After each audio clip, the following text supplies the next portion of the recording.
சத்தமாக இருக்குது பார்த்தீங்களா? ஏதோ கல்யாணம் போது அப்படி சாப்பிட்டு பேசிட்டு மாதிரி ஒரு சின்ன ஃபீல் இருக்குது. அதனால அடுத்து வரக்கூடிய பேச்சாளர் ரொம்ப முக்கியமான பேச்சாளர், தமிழ்நாட்டினுடைய ஒரு சிறந்த பேச்சாளர். உங்களுக்கு மத்தியில் மிக சிறந்த கருத்துக்களை, சமூகத்துக்கு தேவையான கருத்துக்களை, இன்றைய சந்ததிகளுக்கு தேவையான கருத்துக்களை இன்ஷால்லா பேச வந்திருக்காங்க. இப்பொழுது திருவாரூர் மாவட்டம் ராணி பாத்திமா அரபிக் கல்லூரிய முதல்வர் மௌலவி அல்ஹாஜ் ஏ. ஃபவுஸ் அப்துல் ரஹீம் டாக்டர் அசத் அவர்கள் உங்களுக்கு மத்தியில் ஒரு 40 நிமிடம் சிறப்புரை ஆற்றுமாறு சபை சார்பாக கேட்டுக்கொள்கிறேன்.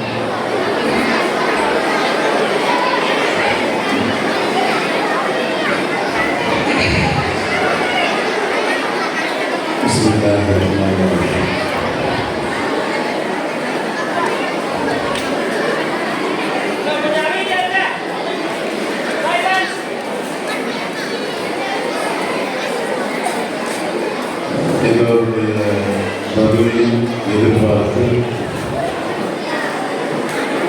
அஸ்ஸலாமு அலைக்கும் வரஹ்மத்துல்லாஹி வபரகாத்துஹு. அல்ஹம்துலில்லாஹி ரப்பில் ஆலமீன். கொஞ்சம் அதாவது இவரோட ஸ்பீச் கொஞ்சம் எல்லாரும் அமைதியாக இருக்கிறது.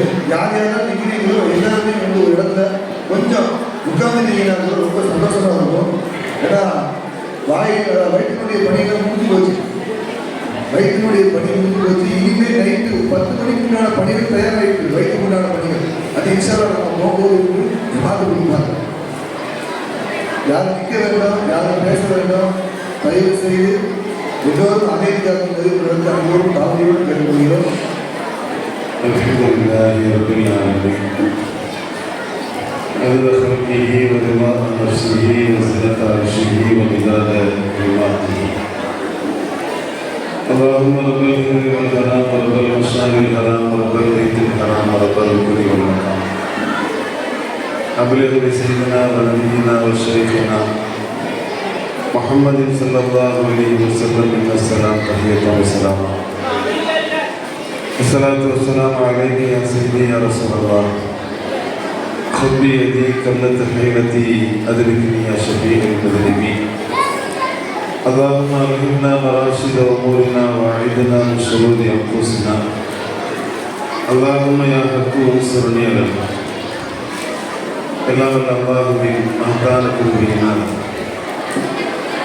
நடைபெறுகிற இந்த பெருவிழாவினுடைய தலைவர் கணியத்திற்கும் மிகுந்த மரியாதைக்கும் பிறந்தவர்களே, முன்னிலையேற்றிருக்கிற ஐக்கிய ஜமாத்தினுடைய நிர்வாக பெருமக்களே, மேடையில் அமர்ந்திருக்கிற நம்முடைய மாவட்ட ஜமாத்துல் உலமா சபையினுடைய கண்ணியத்திற்குரிய தலைவர் இருந்தவர்களே, தூத்துக்குடி மாவட்ட அரசு காதியும் தமிழ்நாடு அஹ்லுஸ் சுன்னத் வல் ஜமாத்துல் உலமா சபையினுடைய பொருளாளருமான பலரப்பெருந்தவர்களே, பெரியவர்களே, தாய்மார்களே, ஒரு 8:20 வரை நான் பிரதேசம் சொன்னாங்க. நம்ம காவல் உதவி ஆய்வாளர் பேசும்போது எல்லாரும் அமைதியாக இருக்கும். ஏன்னா இந்த சமுதாயத்துக்கு எப்பவுமே போலீஸை கண்டா பயம். அது இந்த சமுதாயத்தினுடைய பழக்க தோஷம். போலீஸ்னா பயம். அதனால அம்மா பேசும்போது எல்லாருமே சகோதரிகள் அமைதியாக இருக்கிறாங்க. ஏன்னா தங்களுடைய இனம் என்பதாக நாமளும் அமைதியா எல்லாரும் அமைதியா கேட்கணும். நான் இப்போது பெருமானார் ஸல்லல்லாஹு அலைஹி வஸல்லம் பற்றி பேச போறேன். நம்முடைய நபி, நம்முடைய ரோல் மாடல், நமக்கான வழிகாட்டு, நமக்காக உழைத்தவர்கள், நம்மை உயிர்ப்பிக்க வந்தவர்கள். இந்த 21ஆம் நூற்றாண்டு உலகம் கண்டிருக்கிற எல்லா பிரச்சனைகளுக்கும் ஒருவரால் தீர்வு சொல்ல முடியும் என்றிருந்தால் அந்த ஒருவர் முஹம்மது நபி ஸல்லல்லாஹு அலைஹி வஸல்லம் என்று சொல்கிறார் ஜார்ஜ் பெர்னார்ட் ஷா. இந்த உலகத்தில் ஏற்பட்டிருக்கிற எல்லா பிரச்சனைகளுக்கும் ஒருவரால் பதில் சொல்ல முடியும் என்றிருப்பையானால் அந்த ஒருவர் இந்த நபியை தவிர யாரும் இல்லை என்கிறார். அப்படிப்பட்ட ஒரு ஒழுக்கம் நிறைந்த வாழ்க்கை, ஒரு அற்புதமான ஆளுமை. பெருமானார் ஸல்லல்லாஹு அலைஹி வஸல்லம் ஒரு அதிசயம், ஒரு பேரதிசயம். உலகத்திலேயே சர்வாதிகாரி யார் என்று கேட்டால் நாம் யாரு சொல்லுவோம்? தம்பிகளா, சர்வாதிகாரி யாரு? ஹிட்லர். சர்வாதி நேரடி மாற்றி சொல்லிடாதீங்க, பழக்க தோஷத்தில். சர்வாதிகாரி யாருன்னு கேட்டா ஹிட்லர். எல்லோருமே சொல்லுவாங்க ஹிட்லர். என்ன செஞ்சிட்டாரு? அவர் யூதர்களை கடுமையான முறையில் தாக்கினாரு, கொலை செய்தாரு, அராஜகம் பண்ணாரு. ஆனால் அந்த ஹிட்லர் சொல்கிறார், தான் எழுதிய சிறைச்சாலையிலே இருக்கிற போது தற்கொலை செய்வதற்கு முன்னால் தான் எழுதிய சுயசரிதையிலே பதிவு செய்கிறார். ஹிட்லர், எனக்கு ஞாபகம் வந்தது முதல் இந்த தலை யாருக்கு முன்னாலும் சாய்ந்ததில்லை, யாருக்கு முன்னாலும் குறிஞ்சு நின்றதில்லை, நிமிர்ந்துதான் இருப்பேன். ஆனால் சிறைக்கு வந்த பின்போ ஒரு மனிதனுடைய வரலாற்றை சிறைச்சாலையில் இருந்த நூல் வழியாக படித்துக் கொண்டேன். அவருடைய வாழ்க்கையை நான் படித்த போது அது முகமது நபி என்கிற பெருமனிதருடைய வாழ்க்கை. அவருடைய வாழ்க்கையை நான் படித்த போது பிறந்தது முதல் தலை சாய்க்காத ஹிட்லர் இறப்பதற்கு முன்னால் ஒரு மனிதருக்காக தலை சாய்த்து நிற்கிறான். அது இந்த முகமது நபி என்கிறார். உலகமே சர்வாதிகாரி என்று சொல்லுகிற ஒரு மனிதர், யாருக்கு முன்னாலும் தலை சாய்க்காத ஒரு மனிதர், அவரையும் தனக்கு முன்னால் மண்டியிட வைக்கிற ஆற்றல் இந்த மாணவிக்கு உண்டு. அவர் என்ன எழுதுறாரு தெரியுமா? ஏன் எனக்கு என்னால் அப்படி சொல்ல தோணுது தெரியுமா? சாதாரணமா ஒரு கூட்டம், இது ஒரு கல்யாண மண்டபம். அசல் சொன்னாங்க இல்லையா, கல்யாணமா நடக்குதுன்னு கேட்டாங்க. இடத்துக்கு ஒரு பரக்கத்து உண்டு, இடத்துக்கு ஒரு பரக்கத்து உண்டு. இல்லை, இங்க என்ன நடக்குதோ அதுதான் அப்படியே மாறி வந்துகிட்டே இருக்கு. பள்ளிவாசலுக்கு உள்ள போனா பேசுறவருக்கும் பேச்சு வராது. வெளியே நல்லா பேசுவாரு, ஆனா உள்ள வந்தா பெட்டிப்பாவு மாதிரி உட்கார்ந்து. மண்டபத்துக்கு வந்தா பேச தெரியாத ஆளெல்லாம் பேசுவாங்க. ஏன்னா அது இடத்தினுடைய அமைப்பு. இவ்வளவு பேர்களை கட்டுப்படுத்த முடியல.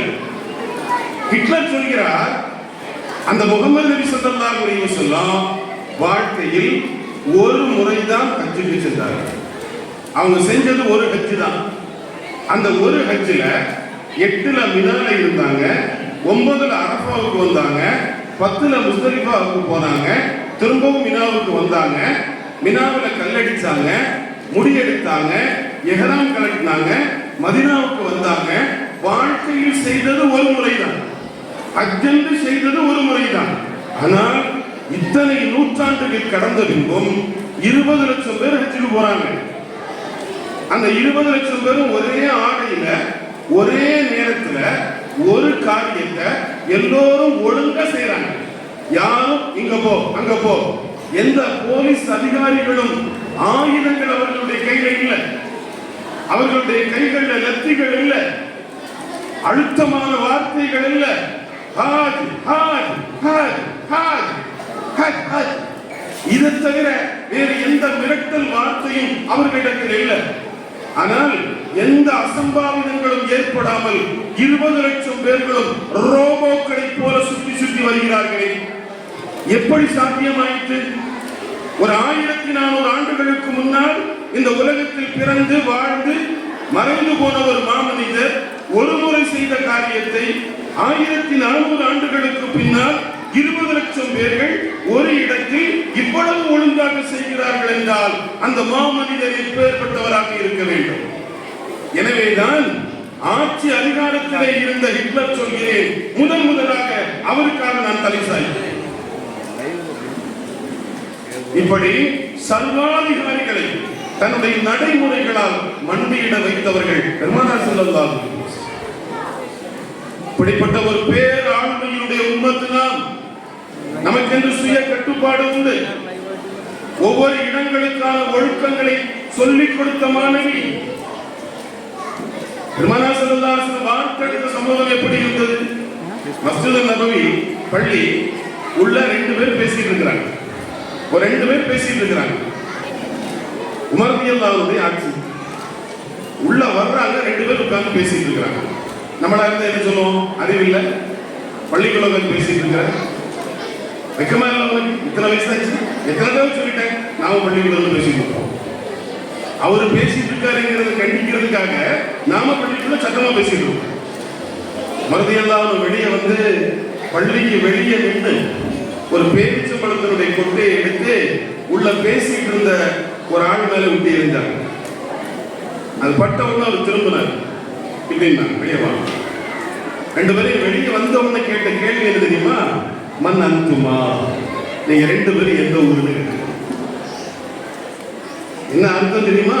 மதீனக்காரர் யாரும் இந்த பள்ளியில பேச மாட்டாங்க. ஸல்லல்லாஹு அலைஹி வஸல்லம் எங்களை உருவாக்குறது எப்படி தெரியுமா? இந்த மஸ்ஜித் நபவியோடு நாங்க எப்படி ஒழுக்கமா இருக்கணும் தெரியுமா? இங்க யாரும் பேச மாட்டாங்க. இந்த பள்ளிக்குள்ள வந்து ஒருத்தர் பேசுறாருன்னா அவர் உள்ளூர்காரர் இல்ல, அவர் வெளியூர்காரர். நம்ம ஆழ்வார்த்து நகரினுடைய பெருமக்கள் சொல்ல வேண்டும், எங்களுடைய ஊர்ல ஒரு இடத்துல பள்ளியில பொதுக்கூட்டத்துல சத்தம் ஓங்கலா இருக்குதுன்னா அது எங்க ஊர் ஆளுங்க, ஏதோ வெளியூர்ல இருந்து வந்த ஆளுங்க. நீங்க எந்த ஊருன்னு கேட்டாங்க, நாங்க தாயிப்புக்காரங்க. மறுபடியும் சொன்னாங்க, இந்த ஊருக்காரங்களா இருந்தீங்கன்னா அவங்க எடுத்துக்குமா ஓங்கி வச்சிருப்பேன். 2 பேரையும் வழிபடுற அளவுக்கு வச்சிருப்பேன்.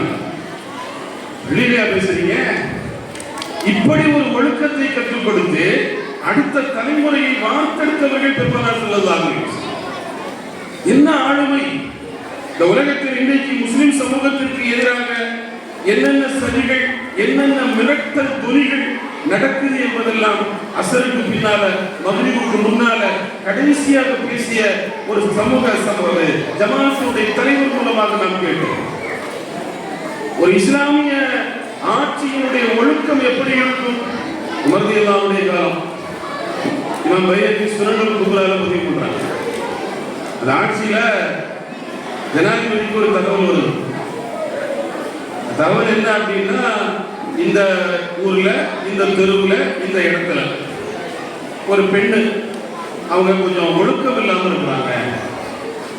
அந்த ஒழுக்கம் இல்லாம, சுய கட்டுப்பாடு இல்லாம, நன்னடத்தை இல்லாம, அவங்க கொஞ்சம் ஒழுங்கீனமா இருந்ததுனால அவங்க இப்ப கர்ப்பம் ஆயிட்டாங்க, கணவன் இல்லாம கர்ப்பம் ஆயிட்டாங்க தவறான முறையில அப்படின்னு உமர் ரலியல்லாஹுவுக்கு தகவல் வந்துச்சு. கேட்ட உடனே குறிச்சிட்டாங்க. ரொம்ப வேகமான ஆளு, சத்தியத்தை நிலைநிறுத்த வேண்டும் என்கிறதுல ரொம்ப வேகமான ஆளு. அப்படியா, கூட்டிட்டு வா, உடனே போங்க, அந்த அம்மாவை தூக்கிட்டு வாங்க. உமர் ரலியல்லாஹுவுக்கு தெரிஞ்சிருச்சு அப்படிங்கிற செய்தி அந்த அம்மாவுக்கு தெரிஞ்சிருச்சு. தெரிஞ்சவங்க அந்த அம்மாவுக்கு பயம் வந்துச்சு. ஏன்னா உமர் ரலியல்லாஹு அவங்க கண்ணுல பட்டதுன்னா கண்டிப்பா ஏதாவது ஒண்ணு செய்வாங்க. அந்த பயத்துல இருந்த கருக்கலந்து அப்பாஸ் அந்த அம்மாவை கூப்பிட்டு போறாங்க வீரர்கள். வந்து நிற்குது. அதற்கு உமர் ரலியல்லாஹு இருக்கிறாங்க, சஹாபிகள்லாம் இருக்கிறாங்க. இந்த அம்மா உமரை பார்த்த உடனே அழ ஆரம்பிச்சு. உமர் ரலியல்லாஹு கேட்டாங்க, எதுக்கு அழற? இந்த அம்மா சொல்லிச்சு, கரு கலைஞ்சிருச்சு, வயிற்றுல இருந்தது அபார்ஷன் ஆயிடுச்சு. உமர் ரலியல்லாஹு அழ ஆரம்பிச்சு. அந்த காத்திலும் நானா கொன்னேன், நான் கொலையாளியா? அப்படி என்றால் நான் குற்றவாளியா? நான் கொலையாளியாக மாறிவிட்டேனா? சஹாபிகளை சொல்லுங்கள், எனக்கு என்ன பஞ்சாயத்து நீங்க சொல்லுங்க. சஹாபிகள் சொன்னாங்க, நீங்க குற்றவாளி எல்லாம் இல்ல. நீங்க எப்படி குற்றவாளி? ஒரு ஆட்சியாளர் இருக்கிற அடிப்படையில் உங்களுக்கு சில உரிமை உண்டு இல்ல, அந்த உரிமையை தானே நீங்க யூஸ் பண்ணிருக்கிறீங்க. அதனால நீங்க வந்து குற்றவாளி இல்லை, உங்களுக்கு எந்த பிரச்சனையும் இல்லைன்னு சொன்னாங்க. எல்லாருமே ஒருமிச்சு அப்படித்தான் சொன்னாங்க.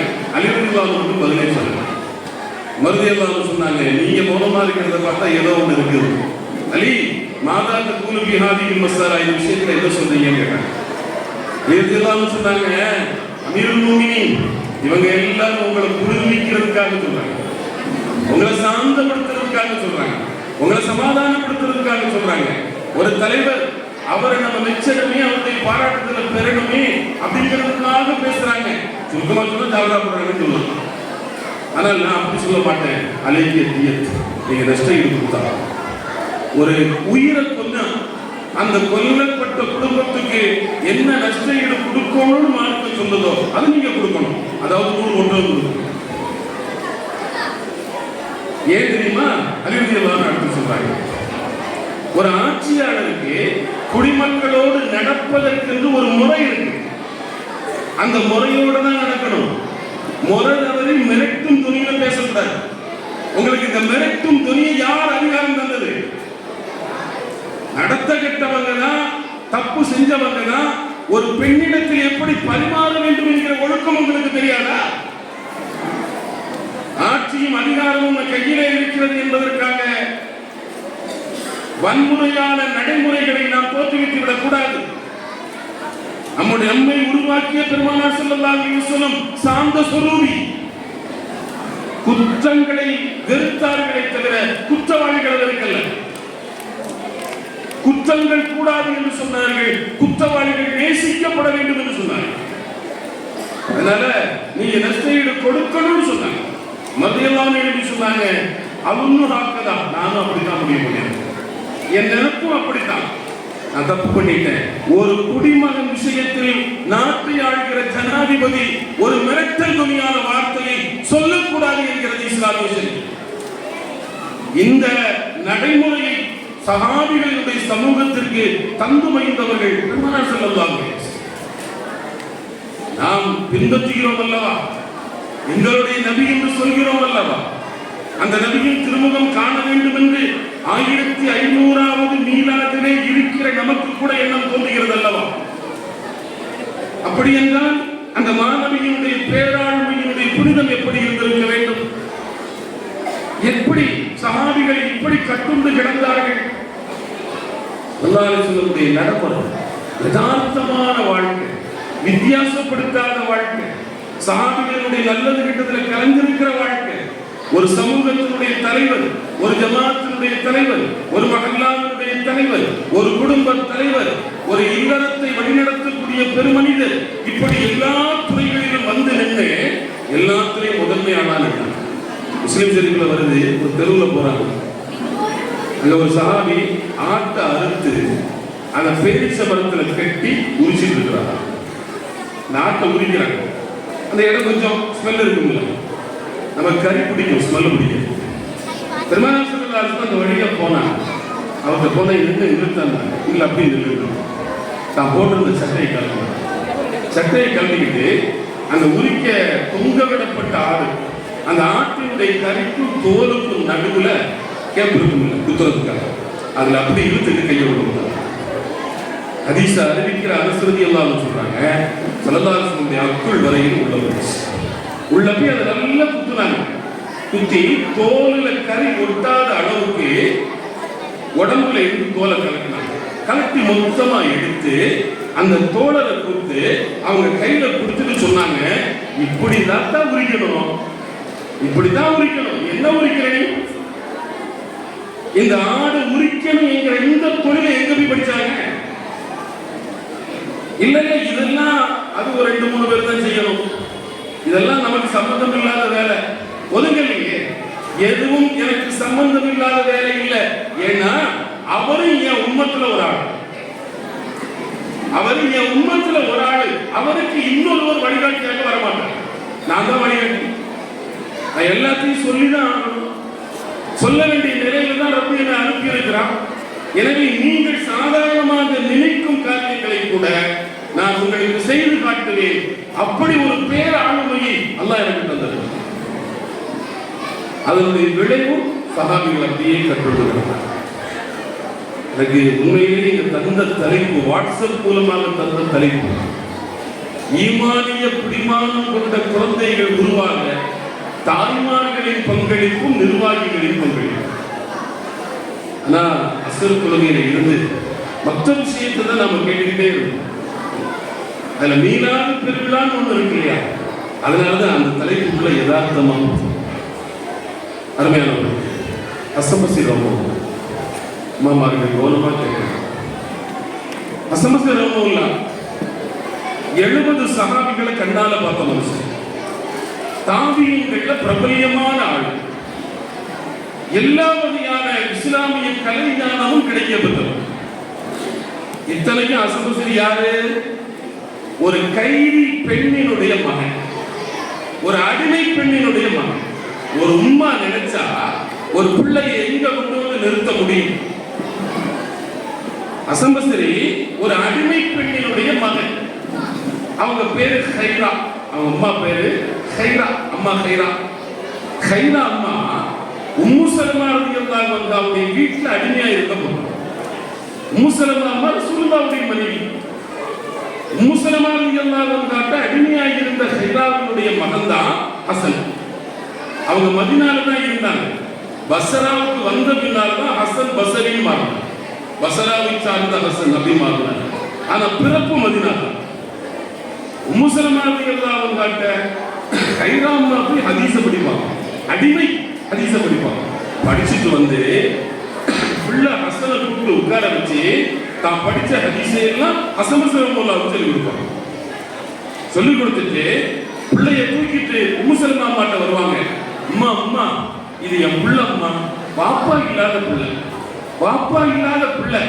இந்த பிள்ளை இந்த நபியினுடைய இல்மை இந்த உம்மத்து முழுக்க கொண்டு போனோம்மா, நீங்க துவாச்சுங்கம்மா, என் பிள்ளைக்கு ஏதாவது சொல்லி கொடுங்கம்மா. அம்மா, நீங்க சாப்பிட்ட பேரிச்சம்பழத்துல எச்சி ஒட்டுக்கலாமா, அந்த எச்சியை தொட்டு என் பிள்ளை நாட்களை தேங்கம்மா, என் பிள்ளைக்கு பறக்கத்து வரட்டும். நீங்க நபியினுடைய மனைவி அல்லவா, எங்க அம்மா இல்ல, அதனால அம்மா நீங்க பேரிச்சம்பழம் தின்னு அந்த பேரிச்சம்பழத்தை எச்சி ஒட்டும் இல்ல, அந்த எச்சியை எடுத்து என் பிள்ளை நாட்களை தடவணுமா, என் பிள்ளைக்கு ஞானம் வரட்டுமா, கதறுவாங்களாங்க. வரலாறு சொல்லுது. உம்மு சலமா ரலியல்லாஹு அன்ஹா ஒரு காலகட்டத்தில் சொல்றாங்க, பிள்ளைகளே, தாபியீன்களே, பெருமானார் ஸல்லல்லாஹு அலைஹி வஸல்லமுடைய இல்மை மொத்தமாக ஒரு இடத்துல நீங்க எடுக்கணும்னு நினைச்சா ஹசன் பஸ்ரியுடைய சபைக்கு போங்க. ஒரு அடிமை தாயால் உருவாக்கப்பட்டவர் ஹசன் பஸ்ரி. சுஃபியானு ஸௌரி என்ற இந்த உலகம் இன்றைக்கும் பெருமையா பேசுவதில்லை. அந்த சுஃபியானு ஸௌரி ஹதீஸ் துறையில முதல்ல அமீருல் முஃமினீன் என்கிற பட்டம் பெற்றவர். ஆட்சி துறையில் அமீருல் முஃமினீன் உமர் ரலியல்லாஹு அன்ஹு, ஹதீஸ் துறையில முதல்ல அமீருல் முஃமினீன் என்று அழைக்கப்பட்டவர் சுஃபியானு ஸௌரி.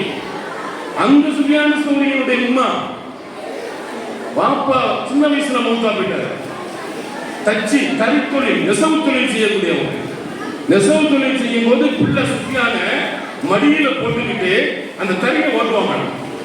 அப்படி தறியை ஓட்டிட்டே பிள்ளைகிட்ட சொல்லுவாங்கன்னா, மகனே மகனே, நீ படிக்கணுங்களா, இந்த உலகம் மடியில கிடந்து தாலாட்டு பெறணும், என் மடியில நீ நான் தறி ஓட்டும் போது என் மடியில நீ படுத்திருக்கிற மாதிரி ஞானம் எல்லாம் நீ கிடைக்க பெற்ற பின்னால் இந்த ஞானத்தில் உள்ள மனிதர் எல்லாம் உன் மடியிலே படித்து ஞானம் பெற வேண்டும், அப்படி ஒரு பாக்கியம் எனக்கு கிடைக்க வேண்டும் மகனே அப்படின்னு சொல்லி அந்த பிள்ளைய வளர்த்து மதரசால கொண்டு சேர்த்தார்.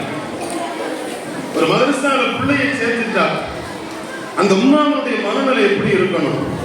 பிள்ளைகிட்ட மதரசால சேர்த்துட்டு போகும்போது சொல்றாங்க, மகனை நான் தரிசனம் கவலைப்படாத, துனியாவை நினைச்சு கவலைப்படாத, நான் தறி ஓட்டி நெசவு தொழில் செஞ்சு அதுல கிடைக்கிற காசை வச்சு ஒன்னு நான் படிக்க வைப்பேன், அலாலான காசை ஒன்னு நான் படிக்க வைப்பேன். ஆனா உனக்கு ஒண்ணு மட்டும் நான் சொல்றேன், இதா ஹஃபில்த வ கத்தபுத அஷரத ஹதீஸ, ரசூலுல்லாஹ்வுடைய 10 ஹதீஸை நீ மனனம் செஞ்சா, அந்த 10 ஹதீஸை நீ எழுதிட்டா பந்தோர், நீ கவனிச்சுக்க, நல்லா யோசிச்சுக்க, நீ எழுதுனது, நீ படிச்சது, நீ பாடம் பார்த்தது, மனசிலாக்கினது, மனப்பாடம் பண்ணது அத்தனையும் உனக்கு ஏதாவது ஒரு வகையில உனக்குள் மாற்றத்தை தந்தால் தொடர்ந்து படி. படிச்சும் உனக்குள்ள மாற்றம் வரலைன்னா படிக்கிறது படி வீடு. ஏன்னா உனக்குள் மாற்றம் வராத இனிமோ உனக்கு இடையூறு தருமோ, அதுக்கு ஒரு பிரயோஜனத்தை தராது. அதனால நீ கவனமா படின்னு பிள்ளைகிட்ட சொன்னாங்க. சுஃபியானு ஸௌரி எந்த அளவுக்கு கவனமா மாறினா தெரியுமா? வரலாறு சொல்லுது. அவங்க பேரு சுஃபியான் தான். அரபியில சௌருனா மாடு, அவ்வளவு. அது என்ன மாட்டு சுஃபியான்? சுஃபியான் தானே பேர். எப்படி ஸௌரி ஆனாரு? பள்ளிவாசலுக்குள்ள வர்றாங்க. பள்ளிவாசலுக்குள்ள போகும்போது வலது காலை வச்சு போகணும், வெளியே வரும்போது இடது காலை வச்சு தான் போகணும். இது வந்து ஒரு கரெக்டாக செஞ்சுட்டு வந்தாங்கன்னா இவருக்கு இந்த ஓர்மன சிந்தனைங்கிறது வந்துடும். சில பேருக்கு ஒரு காரியம் செய்யும் போது இன்னொரு காரியத்தினுடைய யோசனை வரும். தொழுகையில் இருக்கும் போது கடை ஞாபகம் வரும், கடையில் இருக்கும்போது பாக்கத்தில் இருக்காங்க.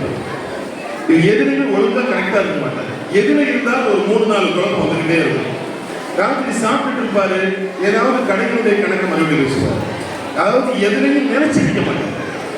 அவன் எல்லாத்துலையும் நினைச்சு நிற்கணுங்கிறதுக்காக சில நடைமுறைகள் அதை நமக்கு சொல்லியிருந்தாங்க. அதை ஃபாலோ பண்ணும்போது மூளை கரெக்டாக ப்ராக்டிக்கல் ஆகிடும். இது இப்படி தான், இந்த இடத்துக்கு இப்படி தான் போகணும், அந்த இடத்துக்கு இப்படி தான் போகணும். இப்போ புதுசாக இடது காலம் முன்னால் வைக்கணும், வலது காலம் வரும்போது வைக்கணும். பள்ளிவாசலா வலது காலம் உள்ள கொண்டு போகணும், வரும்போது இடது காலம் கொண்டு போகணும். இது ஒரு நாள் ஜமாத்து ஆரம்பிச்சிருச்சு. சுஃபியான் சௌரி வேகமா வந்தவர் இடது காலம். அப்போ அவருடைய காதில் ஒரு சப்தம் எழுது, நிம கத்தம் யசாரக்க யா சௌருஃபி மஸ்ஜிதி. மாடு, ஏன் பள்ளியில எதுக்கு இடது காலம் பொருட்படுத்த இப்படின்னு ஒரு சப்தம் காதல். இப்ப நாம இடது காலம் வச்சாலும் அப்படித்தான் வரும் சத்தம். ஆனா நம்ம காது கேட்காது, சுஃபியான் காது கேட்கிற காது. அதனால அவருக்கு அந்த வார்த்தை கரெக்டா காதல விழுந்துருச்சு. விழுந்த உடனே சொன்னாரு, இனி என்னை கூப்பிடும் போது சௌரியும் கூப்பிடும். ஏன்னா அது என்னை யார் கூப்பிட்ட பேரு? அல்லாஹ் கூப்பிட்டு மாட்டு சுஃபியான். அப்ப சுஃபியானும் சௌரியும் பேர் வைக்கப்பட்டதுக்கு இன்னும் ஒரு காரணம். அவருடைய அந்த பேருதல் எந்த அளவுக்கு கொண்டு வந்து நிறுத்திச்சு? ஒரு உம்மா, ஒரு தாய் ஒரு பிள்ளையை உருவாக்கும் போது மாவிய திப்பு சுல்தான் படையெடுத்து வெளியே வந்து படையிலே தோற்றுவிட்டார் என்று அவருடைய உம்மா பாத்திமாவுக்கு தகவல் வந்தது. உன் மகன் தோத்துட்டாரு, புறமுதுகிட்டு ஓடிட்டாரு, இனி மைசூருக்கு வரமாட்டாரு அப்படின்னு சொன்ன உடனே திப்பு சுல்தான் அவங்களுடைய உம்மா சொன்னாங்க, ஒரு காலம் என் பிள்ளை தோற்கவும் மாட்டான், தோத்தாலும் ஓடவும் மாட்டான், புறமுதுகு காட்டி ஓட மாட்டான். அவன் எதிரிகளுக்கு முன்னாலும் மார்பை காட்டி தான் இருப்பானே தவிர ஒருபோதும் முதுகை காட்ட மாட்டான். ஏன்னா அவன் என் கருவுல உண்டானதுல இருந்து அரசு பணத்தை நான் சாப்பிட்டது. அவன் கருவுல உண்டானது பிறந்த பின்னால அரசு பணத்தை உண்டு அந்த உணவுல ஊறிய பால் அவனுக்கு நான் கொடுத்தது. நான் சுயமா சில தொழில்கள் செஞ்சு அந்த சுய தொழிலில் கிடைத்த ஹலாலான வருமானத்தை சாப்பிட்டு என் பிள்ளைக்கு பால் கொடுப்பேன். நான் ஒரு நாளும் ஒதுவில்லாம பால் கொடுத்தது. அவன் என்ன விளங்குது? ஒரு பால் சுயமா நான் ஒதுவில்லாம பால் கொடுத்ததும் இல்லை, நான் சுத்தத்தோட தான். அது ஒரு வகையான சுத்தம், எதிர்கேள்வி கேட்க முடியாது, அதுக்காக சொல்றேன். அது ஒரு வகையான சுத்தம். ஒரு மனசுக்குள்ள ஒரு தாய் வைக்கிற வைராக்கியம் பிள்ளைக்குள்ள பாதிப்பு இருக்கும். ஒரு தந்தை பிள்ளைக்கு சொல்லக்கூடிய எமோஷனல் ஸ்பீச், அவன் உணர்வுகளை தூண்டுறதுக்காக பேசுற பேச்சு பிள்ளை அப்படி தூக்கி விடும். ஒரு அத்தாவும் மகனும் காலையில் வாக்கிங் போயிட்டு இருக்காங்க. பிள்ளைகளா, நடுவில் இருக்கிற பிள்ளைகளா கேட்குறீங்களா? அத்தாவும் மகனும் வாக்கிங் போயிட்டு இருக்காங்க அமெரிக்கா. காலை நேரத்தில் ஒரு கொல்லம் பற்றையில, இரும்பு பற்றையில ஒரு பெரிய இரும்பு துண்டை நல்ல காய்ச்சி அது நெருப்பு, இரும்பு நெருப்பா மாறிடுச்சு. அந்த நெருப்பு துண்டை ஒரு ஆளை படுக்க வச்சு அவருடைய காலில் தூக்கி வைக்கிறாங்க. 3-4 பேர் சேர்ந்து அவருடைய கையையும் காலையும் பிடிச்சிருக்கிறாங்க. பிடிச்சிருக்கவர்களை கொண்டு இருக்க வைக்கிறாரு. அதான் கத்துறான். இதை பார்த்த உடனே மகன், சின்ன பையன், அவன் வயசு அன்னைக்கு 6. அந்த 6 வயசு பையன் அத்தாட்ட கேட்கிறான், என்னத்தா ஒருத்தனை கட்டி போட்டு இப்படி சூடு வைக்கிறான், பார்க்கிறவங்க சொரணையெல்லாம் பார்த்துட்டு போறான், யாருமே ஏன கூட கேட்கலையே. அப்ப அத்தான் சொன்னாரு, இல்லடா அங்க வைத்தியம் பண்ணிட்டு இருக்காங்க, அவனை நாய் கடிச்சிருச்சு, அந்த நாய் கடிச்சதுக்கு இதுதான் வைத்தியம், சூடு போடுது. ஒரு காலத்துல அதான் வைத்தியம், சூடு போடுதல் தான் வைத்தியம். கபடி விளையாடுவோம், கால் விட்டு தேய்ச்சிடும், தேய்ச்ச உடனே அடுப்புல வந்து சூடா இருக்கிற சாப்பிடுறதுக்கு அந்த இடத்துல ஊற்றி வச்சிருவோம். உஹது யுத்தத்துல ரசூலுடைய காயத்துக்கு நீங்க எப்படி வைத்தியம் பார்த்தீங்க? ஐஷாமாட்ட கேட்கிறாங்க. ஐஷாமா சொல்றாங்க, கோரப்பாய் இருக்குல்ல, கோரப்பாய், அந்த கோரப்பாயை எரிச்சு அந்த சூடு சாம்பலை நபியினுடைய காயத்துல நாங்க வச்சோம். அவ சூடு போடுதலும் சூடு சாம்பலை எடுத்து ஒத்தல் கொடுத்ததும் அந்த காலத்துல வைத்தியம். அது போல அவருக்கு வைத்தியம் நடக்குதுக்கா, இந்த வைத்தியத்தை தான் அவரு தாங்க முடியாம துடிக்கிறாரு. பையன் கேட்டான், இதுக்கு பேர் வைத்தியமா? இவ்வளவு கொடுமையா இருக்குதே, ஏன் இந்த வைத்தியத்தை இலகுவா செய்ய முடியாதா? இதுதான் இன்னைக்கு ட்ரீட்மெண்ட், வேற வழி இல்லடா. ஏன் முடியாது? பையன் ஏன் முடியாது? அதான் சொன்னார், முடியாதுடா, இதுதான்டா மருந்தா இருக்குது, அது ஏற்ற முடியாது. ஏன் முடியாது? பாப்பா முடிஞ்சா நீ கண்டுபிடிச்சுக்கலாம், முடிஞ்சா நீ கண்டுபிடிச்சுக்கலாம். ஏன்னா அவர் தப்புன்னு எங்களுக்காக அந்த வார்த்தையை சொன்னார். 6 வயசுல அவங்க பாதிச்ச அந்த வார்த்தை, முடிஞ்சா கண்டுபிடி, முடிஞ்சா கண்டுபிடி. ஏன் முடியாது? அவருடைய 27வது வயசுல இன்னைக்கு நாய்க்கடிக்கு கொப்புள்ள ஊசி போடுறாங்க, இந்த மருந்து அவங்க ஏறத்தாழ 21 வருஷமா அவன் போராடும். அத்தாவுடைய ஒரு வார்த்தை, முடிஞ்சா நீ கண்டுபிடி. தாயும் தந்தையும் ஒரு பிள்ளைக்கு கொடுக்கக்கூடிய உயிரோட்டமான பேச்சு அவங்களை மேல கொண்டு வருது, மேலோங்க செய்து. அதனாலதான் ஒரு பிள்ளை ஈமானிய உணர்வோடு வரணும்னு நினைச்சா, தெய்வ சம்பந்தப்பட்ட ஞானத்தில் மிகச்சவனாக வரணும்னு நினைச்சா, அந்த அம்மா குழந்தைக்கு உணவை ஊட்டும் போதெல்லாம் இஸ்லாமிய உயிரோட்டத்தை ஊட்டும், இஸ்லாமிய உணர்வுகளை ஊட்டும். அந்த தாய் அந்த குழந்தைக்கு சொல்லிக் கொண்டே வருகிற போது அந்த குழந்தை பிற்காலத்தில் அந்த தாயினுடைய துவாவுக்கு ஒக்க அது போலவே மாறும் என்பதை வரலாற்றில் ஏராள படிப்பினைகளை கொண்டு நம்மால் பார்க்க காப்பாற்றுவாங்க. ஒரு நாள் ஐஷா மட்டும் சொன்னாங்க, ஐஷா எனக்கு ஒரு ஆசை, காபாவில் ஒரு வாசல் தான், ஆனா எனக்கு ஒரு ஆசை, அதை இடிச்சு 2 வாசலாம், ஒரு வாசல் வழியா போகணும், ஒரு வாசல் வழியா வெளியே வரணும். இது எனக்கு ஆசை. ஆனா லவ்லா கௌமுகி ஹதீஸ அஹ்தி, உன்னுடைய கூட்டத்தார்கள் இப்பதான் புதுசா முஸ்லீம் ஆயிருக்கிறாங்க, அவங்க என்ன நினைப்பாங்க? அல்லாஹ்வே கௌபாவை இடிச்சுட்டாரு, கௌபாவை இடிச்சுட்டாங்க அப்படின்னு அவங்க விளங்கிடக்கூடாதுங்கிறதுனால நான் உடனே இல்லைன்னா நான் உடைச்சிருப்பேன், அதுக்கு 2 வாசல் வச்சிருப்பேன். அப்துல்லா இப்னு சுபைர் ரலியல்லாஹு அன்ஹு ஆசைப்பட்டாங்கல்ல, அதனால நான் 2 வாசல் வைக்கிறேன் அப்படின்னு 2 வாசல் வச்சாங்க. ஹஜ்ஜாஜ் இப்னு யூசுப் ஆட்சிக்கு வந்தான் கொடுங்குவார். அது என்ன, அப்துல்லா இப்னு சுபைர் இப்படி 2 வாசல் வைக்கிறான், அதனால ஒரு வாசல் மூடு, ஒரு வாசல் போடும். சல்லல்லாஹு காலத்துல 1, அப்துல்லா இப்னு சுபைர் காலத்துல 2, ஹஜ்ஜாஜ் இப்னு யூசுஃபுடைய காலத்துல 1. அடுத்து கலீஃபா மாமூன் வந்தார். மாலிக் இமாம் ரஹ்மத்துல்லாஹி அலைஹி மஸ்ஜித் நபவியில பாடம் நடத்திட்டு இருக்காங்க. வந்தவர் கேட்டாரு, இமாம் நான் பழையது போல 2 வாசல் வைக்கலாம்னு நினைக்கிறேன், நீங்க என்ன நினைக்கிறீங்கன்னு கேட்டார். இவர் ஒரு ஆள் தான் ஆலோசனை கேட்டார். மேல உள்ள எல்லாமே சுய முடிவு, ஆட்சியாளர்கள் தலைவர்கள் சுய முடிவெடுத்தாங்க. அவங்க 2 நாள் முடிவெடுத்தாரு, இவர் 1 முடிவெடுத்தாரு. மாலிக் இமாம்கிட்ட வந்து இவர் ஆலோசனை கேட்டார். மாலிக் இமாம் சொன்னாங்க, எதாவது ஒன்னாவே இருந்துட்டு போடுங்க, நான் தத்தஹிது பைத்தல்லாஹி லஅபத்தன், அல்லாஹ்வுடைய ஆலயத்தை விளையாட்டு பொருளா எடுக்காதீங்க, அல்லாஹ்வுடைய ஆலயத்தை விளையாட்டு பொருளா எடுக்காதீங்க, அது ரொம்ப கண்ணியமானது, அதை அப்படியே விட்டுருந்தாங்க. நம்முடைய வரலாற்றில் இமாம்கள் சொல்றாங்க, ஆலிம்களும் நிர்வாகிகளும் சேர்ந்து ஒரு முடிவெடுத்தால் அது மிக கணக்கச்சிதமாக அமையும் என்பதற்கு இந்த கஅபாவினுடைய காரியமே ஆதாரம். ஏன்னா ஏறத்தாழ 1300 ஆண்டுகளாக ஒரு காரியம் எந்த மாற்றமும் இல்லாமல் சவுதி அரசாங்கம் எத்தனையோ மாற்றங்களை கொண்டு வருது, எத்தனையோ மாற்றங்களை கொண்டு வரும். அத்தனை மாற்றங்களை செய்ய நினைக்கிற அந்த அரசு இந்த ஹதீஸ் ஆதாரம் வச்சு 2 வாசல் நினைச்சா கொண்டு வரலாம். ஆனால் நினைக்க முடியாத அளவுக்கு எடுக்கப்பட்ட முடிவு ஆலிம்களும் உமராக்களும் நிர்வாகிகளும் ஆலிம்களும் இணைந்து ஆற்றுகிற காரியம் வெற்றிக்கான ஒரு காரியம் என்பதற்கு கஅபா தான் முதல் எடுத்துக்கணும். இப்ப நிர்வாகம் இன்னைக்கு நம்முடைய பிள்ளைகள் இத்தனை இதுகள் போட்டியில் பங்கெடுத்தாங்க, அவங்க எல்லாரும் பரிசு வாங்க காத்திருக்கிறாங்க. யார் காரணம்? 3 பேர் காரணம். அந்த குழந்தைகள் இவ்வளவு சிறப்பான காரியத்தை ஆற்றுவதற்கு யார் காரணம்? 3 காரணம். வெளிரங்கத்தில் பார்க்கும்போது 2 காரணம் வெளியே தெரியும், ஒரு காரணம் எப்போ உள்ளவே இருக்கும். இந்த உள்ளவே இருக்கிற காரணம் ஆரம்பிச்சோம், வெளியே தெரியாது. ஆனா அம்மா, தாய், பெற்றோர்கள் நிர்வாகம், ஆளுங்கள். அம்மா சரியா பிள்ளைய பள்ளிக்கூடத்துக்கு அனுப்பணும். நான் மற்றது இருக்கு இல்லையா, ரொம்ப உண்மையிலேயே ரொம்ப கஷ்டமான ஒரு காரியம். நம்ம பிள்ளை ஸ்கூலுக்கு போகும்போது எவ்வளவு அழகா போகும், மதரசாவுக்கு வரும்போது எப்படி வருங்கிறது நமக்கு தான் தெரியும். ஏன்னா தூங்கி முடிச்ச உடனே வாயில கொஞ்சோண்டு தண்ணியை உள்ள தட்டி ஒரு தட்டி வரைக்கணும்.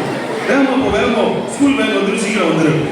ஆனா ஸ்கூலுக்கு போகும்போது என் பிள்ளைய நான் படுத்துற அளவு இருக்குது. மாஷா அல்லாஹ், அல்லாஹ்வுடைய கலாம், அல்லாஹ்வுடைய கலாம், அல்லாஹ்வுடைய கலாம், அல்லாஹ்வுடைய பேச்சு. அல்லாஹ் பேசுன, அல்லாஹ் எனக்கு அனுப்புற எஸ்எம்எஸ் குர்ஆன். அதை நான் திறந்து படிக்க போறேன், பார்க்க போறேன். அதை பார்க்கறதுக்காக நான் என்ன தயார்படுத்தும் போது நான் எப்படி இருக்கணும், எவ்வளவு அழகா இருக்கணும். அப்ப இந்த ஒரு நிலையிலையும் அந்த பிள்ளைங்க தூக்கத்தோட வரும்போது அதுகளை உட்கார வச்சு கால ரசூலுல்லா காலல்லா இதை ஞாபகப்படுத்தினியா, இதை மனப்பாடம் பண்ணியா, வீட்டுக்குள்ள போகும்போது எந்த துவாவும் சொல்லிட்டியா, சொல்லு பார்ப்போம். வீட்டுக்கு வந்த அம்மா, நிர்வாகம், ஆளுங்கள், இந்த 3 பேர்களும் இணைந்ததனுடைய ஒட்டுமொத்த வெற்றி விழாதான் இந்த முப்பெரும் விழா. அதனால நம்முடைய குழந்தை அல்லாஹ் நமக்கு தந்திருக்கிற அருட்கொடைகள் ஞாபகம். அவர்கள் மறுமையில் அவர்களை பற்றி நாம் விசாரிக்கப்படுவோம். உன்னுடைய பிள்ளைய நீ எப்படி உருவாக்குன, உன்னுடைய பிள்ளைய உனக்கு நான் அமானிதமாக தந்தேன், தந்த காலத்தில் அந்த பிள்ளைக்கு என்ன பண்ணின என்று நாம் விசாரிக்கப்படுவோம். அது விசாரிக்கப்படுகிற போது நமது குழந்தைகள் நமக்கு எதிராக வராமல் இருக்கணும்னா அந்த பிள்ளைகளுக்கு மார்க்க கல்வி, அந்த ஒண்ணுதான் மார்க்க கல்வி. அதுக்குதான் ஒழுக்கம் நிறைந்த ஒரு கல்வி. பள்ளிக்கூடத்தில் படிக்கிறதுல எந்த தவறும் இல்லை. நம்முடைய எண்ணிக்கை காவல்துறை அதிகாரி நம்மகிட்ட சொன்னாங்களா இல்லையா, குறைஞ்சபட்சம் உங்க ஊர்ல ஒரு அரசு ஊழியர் உருவாக வேண்டும். உண்மைதான், ஆசைதான், நமக்கெல்லாம் அதுதான் ஆசை. பேப்பரை படிக்கும் போதெல்லாம் நமக்கு ஒரு ஆசை உண்டு. நோபல் பரிசு வாங்குகிற ஆய்வாளர்களுடைய பட்டியலில் ஒரு இஸ்லாமிய பேர் இருக்கிறாரா, ஒரு இஸ்லாமியர் வாங்கியிருக்க மாட்டாரா என்ற ஏக்கம் நமக்கு உண்டு. அந்த நோபல் பரிசு அறிவிக்கப்படுகிற காலகட்டத்தில் எல்லாம் யாருக்கு கொடுக்கப்பட்டது? இயற்பியலில், பொருளாதாரத்தில், அரசியலில், சமூக நல்லிணக்கத்தில் இப்படி பல்துறையாக பிரித்து கொடுக்கப்படுகிற போது என் சமூகத்தில் யாராவது ஒருவருடைய பெயராவது போட்டியாளர்கள் தேர்வு படுகிற நடுவர் குழுவுக்காவது அனுப்பப்பட்டதா, குறைஞ்சபட்சம் அதிலையாவது இருக்குதா என்கிற ஒரு ஏக்கம் உண்டு. ஏனென்றால் இந்த உலகத்தில் அறிவிக்கப்பட்ட நோபல் பரிசு உலகத்துல 1.5 கோடிக்கும் கீழே இருக்கக்கூடிய யூதர்கள், ஒரு சொல்லினுடைய அடிப்படையில 2.5 கோடிக்கும் கீழே இருக்கக்கூடிய யூதர்கள் 80 பேர்கள் நோபல் பரிசு வாங்கியிருக்கிறார்கள். ஆனால் இந்த சமுதாயத்துல 4/1 உலக மக்கள் தொகை 700 கோடி என்றால் முஸ்லிம்கள் 200 கோடி. 4/1 இருக்கிற முஸ்லிம் சமூகத்தில் நோபல் பரிசு பெற்றவர்கள் 2 இருக்கிறவர்கள். அப்படி என்றால் 2.5 விழுக்காடு இருக்கிற 2.5 கோடி இருக்கிற ஒரு சமூகத்தால் 80 பேர் நோபல் பரிசு பட்டியலில் வருகிறார். இத்தனை பிரம்மாண்டமாக இருக்கிற ஒரு இஸ்லாமிய சமூகத்தில் வெறும் 2 பேரோட நாம் இருந்து விட்டோமே, இதற்கான காரணம் அது வேணும்னு சொல்லல, அது வேணும் தான். அது இஸ்லாமிய அடிப்படையில் கிடைக்க வேண்டும் என்றால் அதுக்கு இந்த மார்க்க கல்வி தேவை. இல்லாமல் அல்லாஹ் நம்முடைய அமானிதமாக அல்லாஹ்வால் தரப்பட்ட பிள்ளைகள் நமக்கான சாட்சியாளர்களாக அல்லாஹ் ஆக்கி அருள்புரிவானாக என்கிற பிரார்த்தனையோடு நான் நிறைவு செய்கிறேன். வாஹிரு தஅவானா அல்ஹம்துலில்லாஹி ரப்பில் ஆலமீன். அஸ்ஸலாமு அலைக்கும் வரஹ்மத்துல்லாஹி வபரகாத்துஹு. அல்ஹம்துலில்லாஹ். ஹஸரத் அவர்களுக்கு ஜஸாக்கல்லாஹ். முக்கியமாக முதல்ல ஜஸாக்கல்லாஹ் எதுக்கு கேட்டீங்கன்னா, ஹஸரத் பேசும்போது வேற ரொம்ப அமைதியாக இருக்கீங்க. ஹஸரத்துடைய ஸ்பீச் ரொம்ப அமைதியாக ஆக்கிய அதுக்கு முதல்ல ஜஸாக்கல்லாஹ். ஹஸரத் அவர்கள் ரொம்ப எளிமையான முறையில் அற்புதமான முறையில் இன்றைய சந்ததிக்கு தேவையான பல வழிகாட்டுகளை சொன்னாங்க. அடுத்ததாக எங்கள் வட்டாரத்தினுடைய செயலாளர் மோலவியல் ஹாஃபிஸ் சையத் சுலைமான் அவர்கள் இந்த நிகழ்ச்சி எப்படி உருவாச்சு, ஏன் உருவாச்சு, இதுக்கான காரணங்கள் என்ன என்பதை பற்றி ஒரு 5 நிமிடம் இன்ஷால்லா பேசுவாங்க. அதுக்கப்புறம் படிக்கிறதுக்குள்ளாக எல்லாருமே உங்கள் கையில் டோக்கனை ரெடியாக வச்சுக்கோங்க. அதுக்கப்புறம் படிச்சுட்டு வேறு எதுவுமே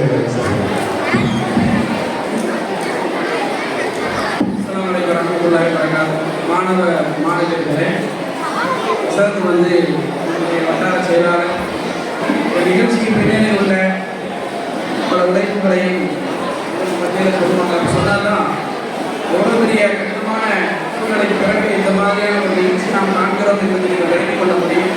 நீண்ட உரையல்ல இன்ஷால்லா அசத்து சொல்ல போறாங்க. அது முடிஞ்ச உடனே இன்ஷால்லா பரிசளிப்புக்கான நிகழ்வு ஆரம்பம். முதற்கட்டமாக இந்த போட்டியில் பங்கு பெற்ற மதரசாவை கௌரவிக்கக்கூடிய அந்த மதரசா அதை அவங்க ஆடி அவங்களுடைய நிர்வாகம் யார் இருந்தாங்கன்னா அவங்க சேர்ந்து வந்து அந்த கேடயத்தை வாங்கிறதுக்கு ரெடியாக இருந்துக்கோங்க. முதற்கட்டமாக அந்த மதரசாக்களுக்கான ஒரு நினைவு பரிசு வழங்கப்பட உள்ளது. அதைத் தொடர்ந்து போட்டியில் பங்கு பெற்ற அனைவருக்கும் பரிசு வழங்கப்பட உள்ளது. பரிசு வாங்க வரும்போது 2 பிறப்பும் 2 ஆளுங்கள் இருப்பாங்க. உங்க இடத்துல பரிசுக்கான ஒரு அட்டை வழங்கப்பட்டுள்ளது. ப்ளூ கலர் அட்டை, ரோஸ் கலர்ல, அப்புறம் கிரீன்ல, அப்புறம் எல்லோ கலர், இப்படி 4 விதமான கலர்கள் வழங்கப்பட்டிருக்கிறது. அந்த கலரெல்லாம் ஒரு அடையாளம். வந்து பரிசுல ஒரு குழம்பு வந்துடக்கூடாது அப்படிங்கிறதுக்காக ஒரு அடையாளம். முதல் கட்டமாக அந்த ப்ளூ கலர் அட்டை வச்சிருக்கக்கூடிய மாணவர்கள் தயாராக இருக்குங்க. குறிப்பாக சத்தம் ஒரு குழப்பம் இல்லாமல் இருக்கிறதுக்காக தான் ஏற்பாடு. நீங்க வரும்போது இந்த கேஸ் சைடில் ஒரு அசத்து இருப்பாங்க, அவங்க கிட்ட உங்களுடைய அட்டையை ஒப்படைச்சிட்டு நீங்க பரிசு வாங்கணும். பாய்ஸ் பக்கத்துல இந்த சைடில் ஒரு ஆண் இருப்பாங்க, அவங்க கிட்ட அந்த பாய்ஸ் உண்டான அந்த அட்டையை பரிசு அட்டையை நீங்க ஒப்படைக்கணும். ஒப்படைச்சு நீங்க பரிசு வாங்க வரணும். அட்டைகளை தயாரித்து வைத்துக் கொள்ளுங்கள். 101 1லிருந்து 125 வரை உள்ளவர்கள் தயாராக இருக்கணும். ஃபர்ஸ்ட் ப்ளூ கலர் அட்டையில பாய்ஸ் கேர்ள்ஸ் எல்லாருமே அந்த G1 G2 அப்புறம் அந்த B1 P2 அப்புறம் நம்பர் கொடுத்துருப்பாங்க பாருங்க, ஒரு சீரியல் நம்பர். அதில் 101 முதல் 125 அவங்க ரெடியாக இருப்பாங்க. அந்த மாணவர்கள் வரும்போது தயவுசெய்து பாதையில் யாரும் நிற்க வேண்டாம். 2 தொகுதியில அந்த பிள்ளைங்க வர்றதுக்கு இடம் இருக்குங்க. ஒரு அமைதியான முறையில் எந்த குழப்பமும் இல்லாமல் இன்ஷால்லா இந்த பரிசளிப்பு நிகழ்ச்சி நடக்கிற வழி யாரும் நினைக்காதீங்க. அந்த பிள்ளைங்க இந்த சைடில் வர்றதுக்கு ரெடியாக இருப்பாங்க. இன்ஷால்லா இந்த போட்டி சம்பந்தமான அந்த பின்னணிகளை சொல்றாங்க. இது ரொம்ப முக்கியமாக மாணவ மாணவிகள் இதை கேட்கணும். இன்ஷால்லா மாணவ மாணவிகள், பெற்றோர்கள், இங்கே வந்திருக்கக்கூடிய ஜமாத்தார்கள், நம்முடைய சுலைமானாசத்தில் சொல்லக்கூடிய இந்த இவ்வளோ பெரிய பரிசையும் உங்கள் கையில் வைக்கப்பட்டிருக்கிற இதற்கு பின்னணியில எவ்வளவு பெரிய உழைப்புகளும் நடந்திருக்கிறது என்பதை தயவு செய்து கொஞ்சம் கேட்டு இன்ஷா அல்லாஹ் இந்த பரிசளிப்பு அமைதியோடு நடக்கிறதோ ஒத்துழைப்பு தருமாறு கேட்டுக்கொள்கிறோம்.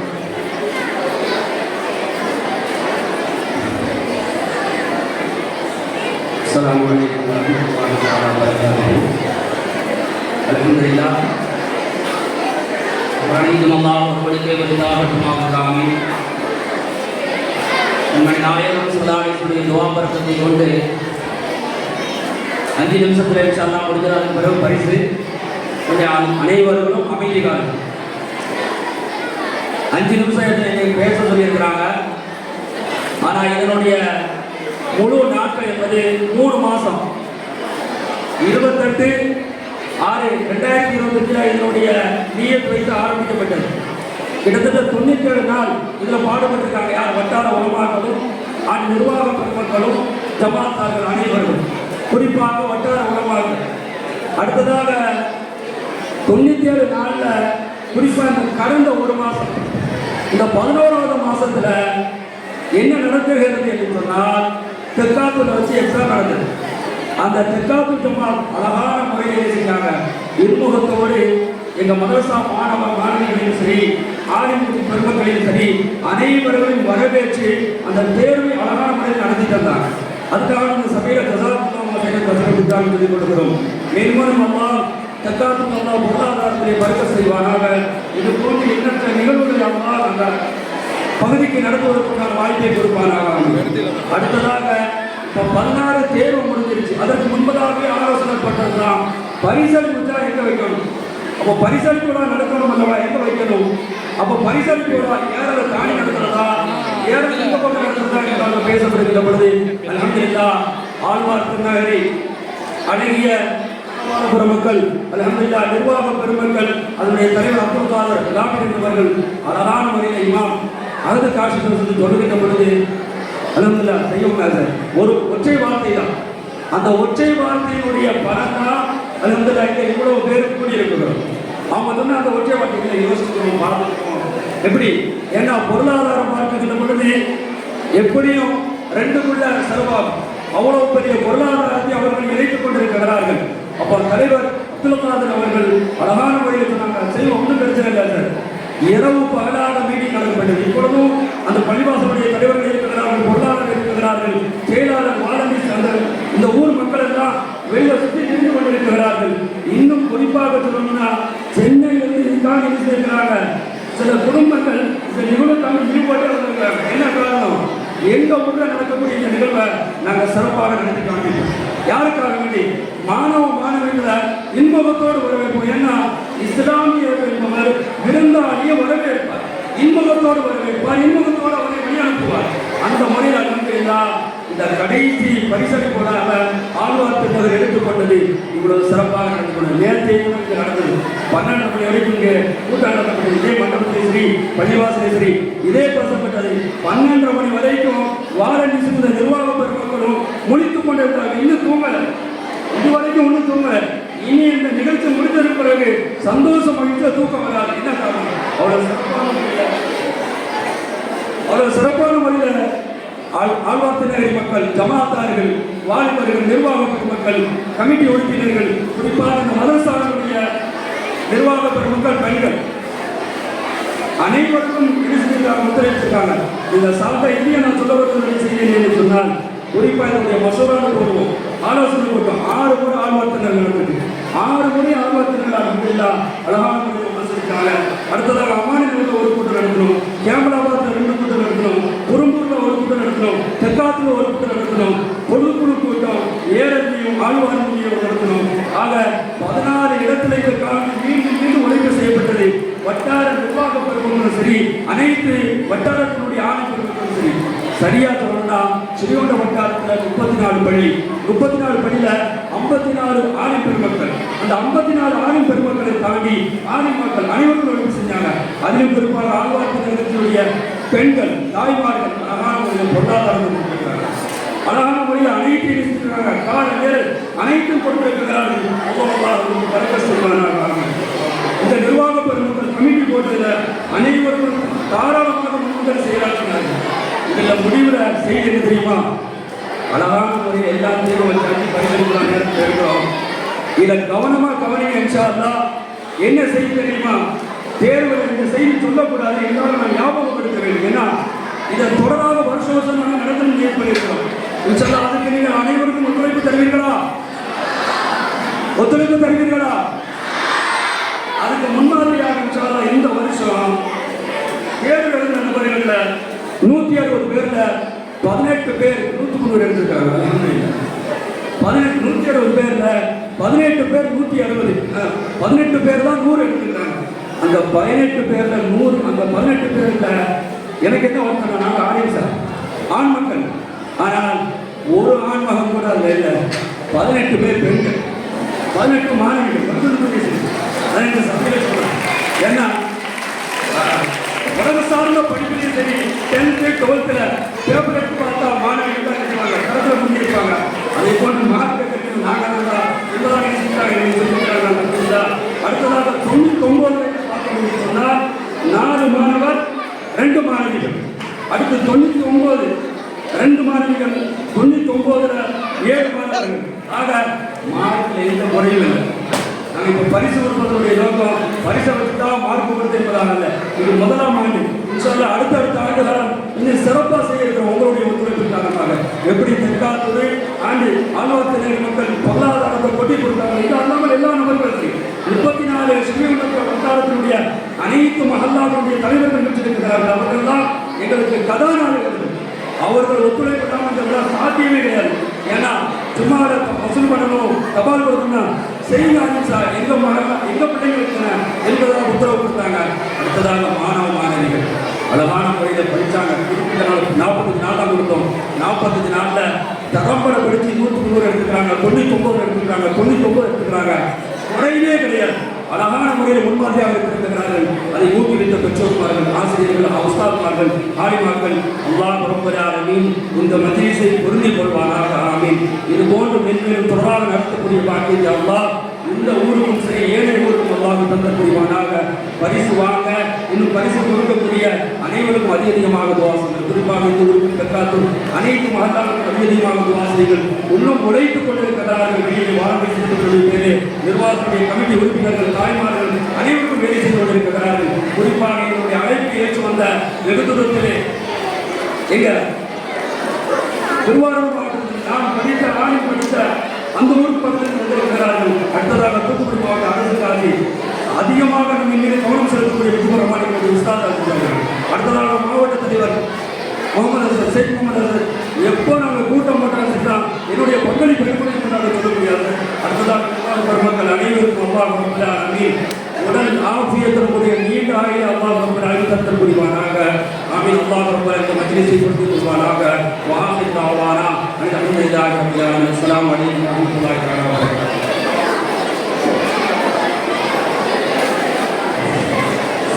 அல்ஹம்துலில்லாஹ். நம்முடைய அப்துல் ரஹீம் பாபாலி ஹசரத் அவர்களுக்கு எங்கள் மாவட்டத்தினுடைய அரசு காதி எஸ். ஹசரத் அவர்கள் ஒரு ஸ்டீல் கணக்கை